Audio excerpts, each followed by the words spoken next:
বন্দিশ যে বিষয়টা, যে কোনো কাজে বাধা দেওয়া। আপনার ব্যবসা-বাণিজ্যতে কি বন্দিশ লাগানো, আয় উন্নতি বন্দিশ লাগানো, পড়ালেখাতে বন্দিশ লাগানো।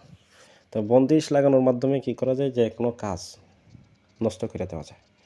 আপনি একটা কাজে দেখা যাচ্ছে ব্যবসা-বাণিজ্যে আয় উন্নতি হইতেছে, লাভবান হইতেছেন। এই কাজে বন্দিশ লাগানোর মাধ্যমে আপনার ব্যবসা-বাণিজ্যে একটা ক্ষতি করে দিচ্ছে।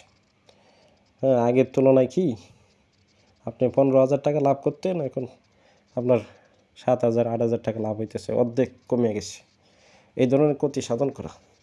দেখা গেছে একটা ছেলে অথবা একটা মেয়ে পড়াশোনায় ভালো, জিপিএ 5 পাইছে, তো সেই ছাত্রের উপরে কী করছে? বন্দিশ লাগাইছে। বন্দিশ লাগাতে হ্যাঁ, সে কী করতেছে? কোনো মতন দেখা যাচ্ছে যে 3 পয়েন্ট পাইছে, 3.5 পাইছে। তো এই যে কাজটা করছে, এটাকে মূলত বন্দিশ বলা হয়। বন্দিশটা কীভাবে করা হয়? তাবিজের মাধ্যমে চালান করা হয়, জিন চালান করা হয়, অথবা কি নকশার মাধ্যমে মোয়াক্কেলাত চালান করা হয়। এই চালানের মাধ্যমে বন্দিশটা লাগানো হয়, অথবা নামের উপরে জিন পরি মোয়াক্কেল চালান করা হয়। এই চালানের মাধ্যমে কি করা হয়? বন্দিশ লাগানো হয়। মোট কথা হচ্ছে যে কোনো কাজে বাধা দেওয়া, আয় উন্নতি বন্ধ করা, অথবা কি আপনি সামনের দিকে অগ্রসর হইতেছেন, সেই কাজে কি করছে? বন্দিশ লাগাইয়া দিচ্ছে। বন্দিশ লাগাতে আপনার কাজ করতে মন চায় না, আপনার ব্যবসা বাণিজ্যে খরিদ্দার আসে না, তো আপনি বেচা কেনা কীভাবে করবেন? আপনি বসে থাকেন খরিদ্দারের জন্য, কিন্তু খরিদ্দার আসে না, অন্য দোকানে চলে যায়। এই যে কাজগুলা যখন আপনার উপরে কি বন্দিশটা লাগাইছে, তাবিজের মাধ্যমে, বানের মাধ্যমে, অথবা কুফুরির মাধ্যমে, অথবা কি নকশার মাধ্যমে যে চালানটা করছে, এই চালানের মাধ্যমে বন্দিশটা লাগাইছে। এই বন্দিশের মাধ্যমে যারা আসছে, চালানে যারা আসছে, তারা কি করতেছে? অনবরত আপনার ব্যবসা বাণিজ্য হোক, আপনার শরীরের উপরে হোক, আপনার পড়াশোনার উপরে হোক, চাকরি বাকরির উপরে হোক, আপনার দেখা যাচ্ছে মাছের খামার আছে, মুরগির খামার আছে, এই খামারে হোক, তারা কি করতেছে? ক্ষতি করতেছে। এই ক্ষতি করাতে আপনি লাভবানের পরিবর্তে আপনি লস খেয়ে দিতেছেন। এটাকেই মূলত বন্দিশ বলা হয়। তিলে তিলে কি আপনারা ধ্বংস করে দিতেছে। এই যে বন্দিশটা, এই বন্দিশটা কাটানোর জন্য কি করতে হবে? কিছু আমল আছে, যে আমলগুলা করতে হবে। এই আমলগুলা করলে বন্দিশ কাজ করবে না। যেমন বলা হয়েছে, হাদিসে আছে যে কথাগুলা, যে যদি কারো ওপর বারবার জাদু করা হয়, সেই ক্ষেত্রে আপনাকে কী করতে হবে? জাদু ঘুরাই দেওয়ার জন্য আমল করতে হবে। সে যে কাজটা করছে, এই কাজটা তার দিকে কি আপনি ঘুরাই দিলে হত্যার বদলে হত্যা একটা শিক্ষা পাবে। তারপরে যারা এই কাজগুলো করতেছে, আল্লাহ তাআলা তাদেরকে হেদায়েত দান করুক। হেদায়েতের উপযুক্ত না হইলে তাদেরকে ধ্বংস করে দেব। আপনি সেই দোয়া করবেন। শত্রু ধ্বংসের জন্য আমল আছে, জাদুকর ধ্বংসের জন্য, জাদুকরের উপর লানত বসত হওয়ার জন্য, জাদুকর যাতে আল্লাহর পক্ষ থেকে অভিশপ্ত হয়, আল্লাহ রাসূলের পক্ষ থেকে অভিশপ্ত হয়। হাসান হোসেন, মা ফাতেমা, পাক পাঞ্জাতন যা কিছু আছে, এইগুলার দোহাই দিয়ে কী করা যায়? জাদুকরের উপর বিভিন্ন জাদুকর যাতে ধ্বংস হয়, লানত বসিত হয়, এই জন্য কী করা যায়? আল্লাহর পক্ষ থেকে বিভিন্ন সাহায্য আছে, যে সাহায্যগুলো কি মুহূর্তের মধ্যে আপনি তাদের উপরে লাগাই দিতে পারবেন। যেমন আল্লাহ তাআলা নিজে কী করেন? কিছু প্রকার মানুষ আছে, যে মানুষদের উপর কি খারাপ জিন লাগাইয়া দেন এদেরকে ধ্বংসের জন্য। তো আল্লাহর একত্ববাদী শক্তি আছে, যে শক্তি আপনি চালান করে দিতে পারবেন। এই একত্ববাদী শক্তি যদি আপনি চালান করেন, তখন একটা মানুষ, একটা জাদুকর টিকতে পারবে না, ধ্বংস হয়ে যাবে। তো আল্লাহর ফেরেশতা আছে, যাদেরকে আপনি চালান করতে পারবেন। এই ফেরেশতা যদি চালান করেন, তখন কি আজাবিয়াত গজাবিয়াত ফেরেশতা আছে, তারা যদি চালান হয়, তখন একটা জাদুকর টিকতে পারবে না, এই জাদুকরটা ধ্বংস হয়ে যাবে, ধীরে ধীরে ধ্বংস হয়ে যাবে। তো এই যে কাজগুলো আছে, এই কাজগুলো আপনাকে তখন করতে হবে, কারণ আপনারে বারবার মারতেছে, আপনার মার খাইতেছেন, এতে তো আপনি একসময় মরে যাবেন। এই জন্য কি আপনাকে রুখে দাঁড়াইতে হবে। আপনি যখন রুখে দাঁড়াবেন, তখন দেখবেন যে না, যে আপনারে মার দিতেছিল সেও এখন মার খাইতেছে, এবং একসময় কি সত্যেরই জয় হবে। আপনি জয়লাভ করবেন, সে পরাজিত হবে। তো এই জন্য আপনাকে কী করতে হবে? আপনার ব্যবসা বাণিজ্যে বন্দিশ লাগাইছে, আপনার পড়াশোনা, হ্যাঁ, বন্দিশ লাগাইছে, আয় উন্নতি বন্দিশ লাগাইছে, আপনার বিভিন্ন খামার আছে, খামারে লাগাইছে। সে কী করতে হবে, আপনি যখন আপনি দোকান খুলতেছেন তখন অবশ্যই সালাম দিবেন, অবশ্যই সালাম দিবেন এবং বিসমিল্লাহ বইলা কাজে হাত দিবেন, যে কোনো কাজে হাত দিবেন।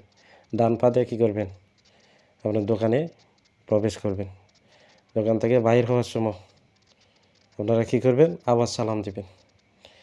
হ্যাঁ, এরপরে আল্লাহর কাছে সাহায্য চাইবেন যে আল্লাহ আমার উপর যেন কেউ ক্ষতি করতে না পারে, আমার ব্যবসা বাণিজ্য যেন কেউ ক্ষতি করতে না পারে। যাদের এই ধরনের সমস্যা হচ্ছে আপনারা এই কাজগুলো করবেন, আর যাদের হইতেছে না আপনারা আগে থেকেই সতর্ক থাকবেন। তা এরপরে আপনারা কী করবেন, যে পানি পড়া যেটা আছে, যে পানি পড়া দিয়ে যে কোনো জাদু নষ্ট করা যায়, হ্যাঁ, যে কোনো প্রকারের বানের উপর ছিটাই দিলেও কি বানটা দুর্বল হয়ে যায় এই পানি পড়াটা। তারপরে কি তাবিজ, পুতুল, কুফুরি, দেখুন আপনি তাবিজ উঠাইছেন, কুফুরি উঠাইছেন, এটা পানিতে কী করতে হবে, চুবাই রাখতে হবে। পানি পড়ার মধ্যে একটা বালতি নিয়েছেন, নিয়ে পানি পড়া অ্যাড করে এতে কী করছেন, তাবিজগুলো ডোপায় রাখছেন, ইনশাল্লাহ এটা নষ্ট হয়ে যাবে। অথবা সূরা ফালাক নাস আয়াত কুরসি পড়ে ফু দিয়েছেন যে আল্লাহ এটা ফুইরে যাক, তাইলে ফুইরে যাবে, এটা কার্যকরী তার থাকবে না। তো এই পানি পড়া কী করবেন, আপনারা ছিটাই দেবেন, অথবা একটা গোলাপ জল নেবেন, গোলাপ জলটা পরবেন, পানি পড়া যেভাবে পরে এভাবে পরবেন, পরে কী করবেন, ঘরে আপনার দোকানে ছিটাই দিলেন, আপনার বাসা বাড়িতে ছিটাই দিলেন, অথবা যে জায়গায় বন্দিশটা লাগানো আছে এই জায়গায় কী করলেন, এটা প্রয়োগ করলেন যে আল্লাহ যত বড় বন্দিশ আছে, যত প্রকার খারাপই আছে, হ্যাঁ, সমস্ত কিছু ধ্বংস হয়ে যায়। এভাবে কী করলেন, আপনি এই কাজগুলো প্রয়োগ করলেন। এরপরে আপনারা কী করবেন, আগরবাতি আছে, যে আগরবাতিগুলো আপনারা বিভিন্ন আমল আছে, যে আমলের মাধ্যমে কি আগরবাতিগুলো ফিরে নিতে হবে। আমি আপনাদের সংক্ষিপ্ত আকারে একটা নিয়ম পাঠিয়ে দিব। বন্দিশ ধ্বংসের জন্য আপনারা কিভাবে পানি পড়া তৈরি করবেন, গোলাপ জল কীভাবে পরবেন। অনেকে আছে যে ধূপ জ্বালায়, আসলে ধূপ যেটা, হ্যাঁ, অথবা লবণ যেটা করতে পারবেন, ধূপের মাধ্যমে কি করা যায়,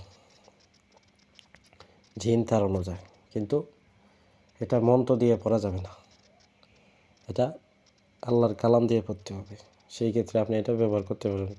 লবণ যেটা আছে এটাও ব্যবহার করতে পারবেন, আগরবাতি ব্যবহার করতে পারবেন, তবে কোনো কিছুই কিন্তু মন্ত্র দিয়ে পড়া যাবে না, মন্ত্র ব্যবহার করা যাবে না। সবগুলা আল্লাহর কাছে সাহায্য চেয়ে তাওবা করে দরুদ পড়ে আল্লাহ তাআলার পবিত্র কালাম দিয়ে পড়তে হবে।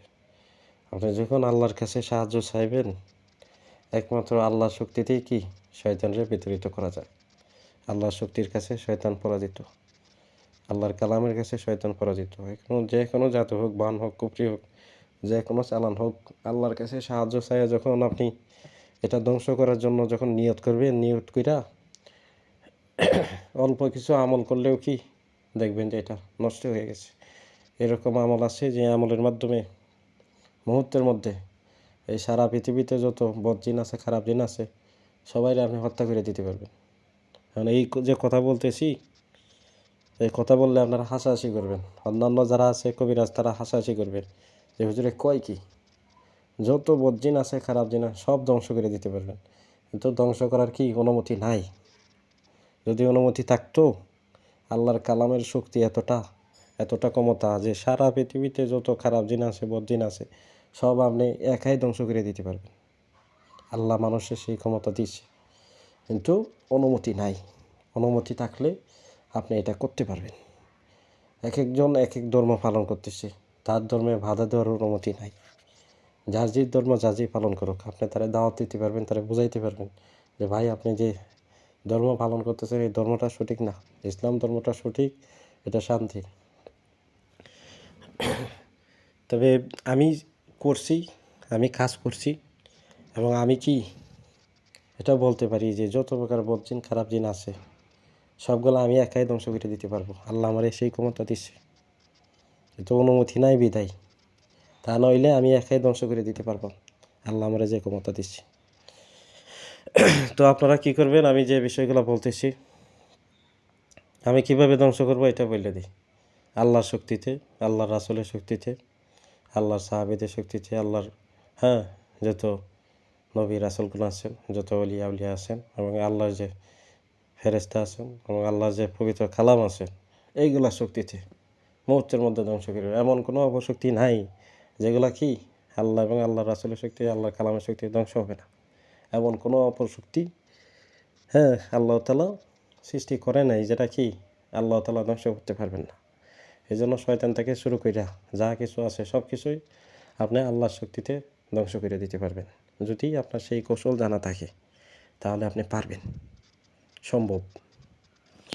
আমি যে বিষয়গুলো বললাম আপনাকে, আগরবাতি, হ্যাঁ, এই আমলটা একটা জাকাত দেওয়া লাগে।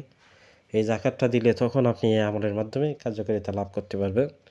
যেমন আগরবাতি আপনাকে নিতে হবে, এখানে আপনাকে 21টা আগরবাতি নিতে হবে।